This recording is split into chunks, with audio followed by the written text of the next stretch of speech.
Hello everyone, cooking recipe থেকে সবাইকে নমস্কার। আশা করি আপনারা অনেক ভালো আছেন। আজকে আপনাদের সাথে শেয়ার করতে যাচ্ছি মুরগির মাংসের রেসিপি।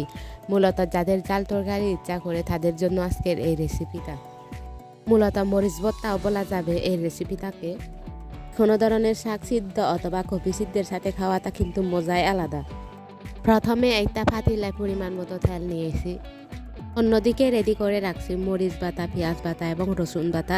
আর আপনারা চাইলে ধনে পাতাও ইউজ করতে পারবেন। যদি কোনো ধরনের মশলা ইউজ না করেন তাহলে কিন্তু ধনে পাতা ব্যবহার করা ভালো। এরপরে দিয়ে দিছি পরিমাণ মতো হলুদ, আপনারা আপনাদের পরিমাণ মতো দিয়ে দিবেন। তারপরে দিয়ে দিছি পরিমাণ মতো লবণ। অন্যদিকে রেডি করে রাখছি মুরগির মাংস। মুরগির মাংস একদম ছোট ছোট করে টুকরা টুকরা করে খেতে রাখবেন, যেহেতু মরিচ ভর্তা করা হবে মুরগির মাংস দিয়ে। এরপরে দিতে হবে পরিমাণ মতো পানি। আপনারা চাইলে আগে তেল গরম করে তারপর একে একে সবগুলা দিয়ে দিতে পারবেন। আমি এখান থেকে কিন্তু সবগুলা রেডি করার পর চুলায় বসাবো। পরে সব উপকরণ ভালোভাবে মিক্স করতে হবে। চুলায় বসানোর আগে সবগুলাই ভালোভাবে মিক্স করতে হবে, কারণ চুলায় বসানোর পর 10 থেকে 20 মিনিট পরে তারপর নাড়াই দিতে পারবেন। চুলায় বসানোর পর দিয়ে দিচ্ছি ঢাকনা। এরপরে 10 থেকে 20 মিনিট পর ঢাকনা উল্টায় দেখব। তারপর উল্টানোর পর ভালোভাবে নাড়াই দিব। দেখবেন তরকারি থেকে একটা মরিচ মরিচ গন্ধ বাইর হচ্ছে, যেহেতু মরিচ বেশি করে দিয়ে দিয়েছি। রেসিপিটা মূলত কোনো সিদ্ধ শাকের সাথে খাওয়ার জন্য বানানো হয়। যাদের যাদের জাল খাওয়ার ইচ্ছা তারা এমনিতেই খেতে পারবেন ভাতের সাথে।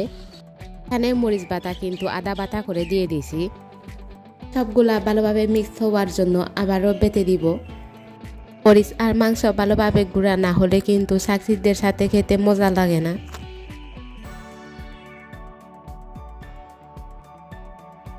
পরে বেটে দেওয়ার পরে একটা চামচ দিয়ে দেখবেন গুঁড়া হয়েছে কিনা। কারিতে জল থাকলে কিন্তু তেমন স্বাদ হয় না। আর যতক্ষণ পর্যন্ত জল না শুকায় ততক্ষণ পর্যন্ত চুলায় রাখতে হবে। জল শুকানোর জন্য আরও চুলায় কিছুক্ষণ বসিয়ে নিচ্ছি ঢাকনা দিয়ে।